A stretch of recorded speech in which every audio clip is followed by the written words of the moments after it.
আমার মতন তো আর আমি পাবো না, কেন আমি 2 বাচ্চার মা, আমি আমার মতন পাবো? সালাম, আসসালামু আলাইকুম। আপু, এই যে আপনার পিছনে দেখতেছি ভাঙা একটা ঘর, এটা কি আপনার? জি। এই ভাঙা ঘরে থাকেন? হ্যাঁ, এই ভাঙা ঘরে আমার মেয়ে 2টাকে নিয়ে থাকে। আপনার এই ভালো ঘর করার মতো কোনো সামর্থ্য নাই? জি না। কি করেন আপনি? আমি বাসা বাড়ি কাজ করি। আপনার হাজবেন্ড কি হয়েছে? আমার হাজবেন্ড নাই। হাজবেন্ড নাই? হাজবেন্ড, আপনি কি বিয়ে হয় নাই?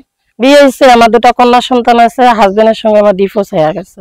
ডিভোর্স কি আপনি দিয়েছেন না উনি দিয়েছেন? আমাদের দুনো পক্ষ থেকে হয়ে গেছে। কি হয়েছিল ঘটনা? এই ঘটনাটা বলেন একটু শুনি আমরা।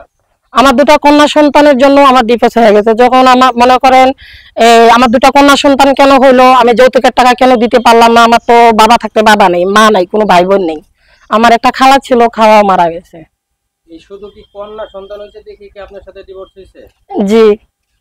আপনার হাজবেন্ডের কি কন্যা সন্তান পছন্দ ছিল না? না। এখন আপনি কি করতে চাচ্ছেন? আবার কি বিয়ে শাদী করতে চাচ্ছেন? যদি এরকম ভালো একটা মাথায় ছাদ পাই যে আমার কন্যা সন্তান 2টা শুদ্ধ আমাকে নিতে চায়, তাহলে আমি গ্রহণ করে নিব। আর যদি আমার কন্যা সন্তান 2টাকে দেখে যদি আমাকে না নিতে চায়, তাহলে আমাকে একটু সহযোগিতা করলে ভালো হয়। আমার ঘর বাড়িগুলো একটু আমি করতে পারবো, বাচ্চা 2টা নিয়ে থাকতে পারবো। কন্যা সন্তান তো 2টা আছে, এরপরে যদি আবার যদি একটা কন্যা সন্তান হয়, উনি যদি না পছন্দ করে তখন কি করবেন? সেটা আমার ভাগ্য। তাহলে আল্লাহ মনে বিধানটা আমার কপালে ওইটাই লিখে দিছিল। ভাগ্য হিসেবে নেবেন? জি।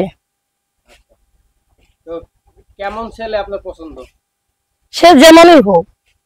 যেমনই হোক বলতে কি, ল্যাংড়া লুংড়া এগুলা এরকম হলে কি আমার ভাগ্যে যদি ল্যাংড়া লুরা কানা অন্ধ যদি এগুলা থাকে, আমি এত খুশি। এগুলা দেখে আপনি নেবেন? হ্যাঁ, নিব। আপনি তো অনেক সুন্দর, তো আপনি ল্যাংড়া লুংড়া কেন নেবেন? ও মা, আল্লাহ যদি আমার কপালে এটা লেখা থাকে, তাহলে তো আমাকে এটা মাইনা নিতে হবে, তাই না? তো দেখবে, কিন্তু আপনার তো একটু দেখে নিতে হবে। আমি দেখে নিয়ে যদি এখন যদি দেখি যে সে আমার সঙ্গে ভালোভাবে কথা বলতেছে, চোখ থাকতো অন্ধ, তাহলে তো তো বলাটা মুশকিল। আমার ভাগ্যে যেমন থাকবে সেমন। দেশের ভিতরে চান না বিদেশের ছেলে চান? সে যেখান থেকেই হোক, কোনো সমস্যা নাই। মানে একজন আপনার স্বামী হইলেই হইল? স্বামী হইলে হইলে কালে হবে না। এই তো সেই কথাটাই তো বলতেছি যে খুইলা বলে। শুধু স্বামী হইলে হবে? আমার 2টা বাচ্চাকে যদি ভরণ পোষণের যদি দায়িত্ব নিতে পারে, কি তাদেরকে যদি হাফেজ মাওলানা বানাইতে পারে, কি আমার থাকার একটু ঠাই যদি ঠিক মতন করে দিতে পারে, তাহলে আমার চলবে। কিন্তু আমি তো দেখা না দেখে শুনে তো আমি নদীতে ঝাঁপ দিতে পারি না। আচ্ছা, আপনি না দেখে নদীতে ঝাঁপ দিবেন না? দেখে শুনে তারপরে ধরবো, তার আগে না। এখন দেখে শুনে কিভাবে করবেন? দেখার আগে তো তার সাথে কথা বলতে হবে, হ্যাঁ, জি। একটু প্রেম ভালোবাসা করতে হবে, তো সেগুলা দিয়েই তো আগে বুঝতে হবে। পেটে যদি ভাত না থাকে, প্রেম ভালোবাসা দিয়ে আমি কি করব? তাহলে বুঝবেন কিভাবে আপনি? যে আমার পেটে ভাতটা দিতে পারবে, তার সঙ্গে ভালোবাসা হবে। আগেই তো আপনি পেটে ভাতের চিন্তা করা যাবে না, একজনের সাথে কথা না বললে আপনি বুঝবেন? ও মা, কথা এই যে আপনি যেভাবে কথাটা বলছেন যে প্রেম ভালোবাসা করতে হবে, তখন আপনি কথাটা আপনাকে আমি ফেরত দিয়ে দিলাম। প্রেম ভালোবাসা যে করবো, তার সঙ্গে 1-2 দিন কথা বলবো, সে আমারটা বুঝবে, আমি তারটা বুঝবো, তাই না? আপনি তো সেটাই বলতে চাচ্ছেন। তাহলে আমার ঘরে যদি ভাত না থাকে, তাহলে আমি ভালোবাসা দিয়ে কি করব? সে আমার ভাতটা জোগাড় দিবে, আমি ভালোবাসা দিব। ভাতটা তো আর বোঝার দরকার আছে, না বুঝে তো আর আপনাকে আগে ভাত কাপড় দিবে না। হুম। আমি সেই কথাটাই বলতেছি যে আসলে একজন মানুষকে বুঝতে হলে তার সাথে কথা বলতে হবে। জি, জি, কথা বলতে হবে, সময় দিতে হবে, জি, মানে সেই কাজগুলো করবেন করবেন তারপরে সে না জি। সে হুম। আগাবে, তাই তো? জি, জি। এই জন্য আমি বলছি যে আপনার আসলে কেমন ছেলে পছন্দ, সেই কথাটা একটু জানার জন্য।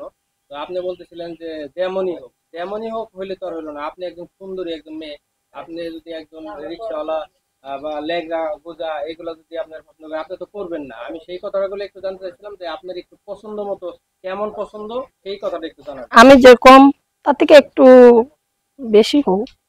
তার থেকে একটু বেশি হোক? কোনো আমার মতন তো আর আমি পাবো না, কেন? আমি 2 বাচ্চার মা, আমি আমার মতন পাবো? কখনো তো পাবো মেয়েগুলা না। কি আপনার পড়াশোনা করতেছে? হ্যাঁ, আমার দুটোটা আমি হাফিজি মাদ্রাসা পড়ে। হাফিজি মাদ্রাসা? জি। আলহামদুলিল্লাহ, ভালো। তো আসলে যাই বলি না কেন, আপনার কথাগুলো শুনে আসলে অনেক খারাপ লাগলো। মানুষের জীবনে আসলে আল্লাহ পাক কারে কখন কিভাবে কি করে এটা আসলে বোঝা মুশকিল। তো আপনার এই পরিস্থিতি দেখে কোনো ভাই যদি আপনার সাথে যোগাযোগ করতে চায়, সেই ক্ষেত্রে আপনার সাথে যোগাযোগের কোনো ব্যবস্থা আছে? আমার ফোন নাম্বার আছে, কিন্তু আমি তো বলতে পারি না। আপনারা যদি একটু মেহরবানি করে বলে দিতেন, ভালো আপনার হতো। ফোন নাম্বার আছে? আপনি কি অ্যান্ড্রয়েড সেট চালান না? এটা কি স্যার বলে? অ্যান্ড্রয়েড সেট চিনেন না? আচ্ছা, তাহলে আপনার যদি কেউ দেখতে চায় যে আপনার আসলে ফিজিক্যালি ফোন দিয়ে দেখতে চাই, তাহলে সেক্ষেত্রে আপনি কি করবেন? হ্যাঁ, আমার বাটাম ফোন আছে। বাটাম ফোনে তো আর দেখতে পারবে না। আমার তো ওগুলা ফোন নাই। আচ্ছা, আপনার এই একটা অ্যান্ড্রয়েড সেটও নাই না? আচ্ছা, আপনার এই বাটাম ফোনের নাম্বারটা কি বলতে পারেন? না, আমি নাম্বার বলতে পারি না। আমরা বলে দিব। হ্যাঁ, আপনারা বলে দেন। প্রিয় দর্শক, এই বোনের অনেক দুঃখের কথা শুনলাম আমরা। এই বোনের সাথে যদি কেউ যোগাযোগ করতে চান, ভালো মনে করবেন। কেউ খারাপ কোনো মনে যদি করতে চান, বিয়ে শাদী করতে চান, এগুলো নিজ দায়িত্বে আপনারা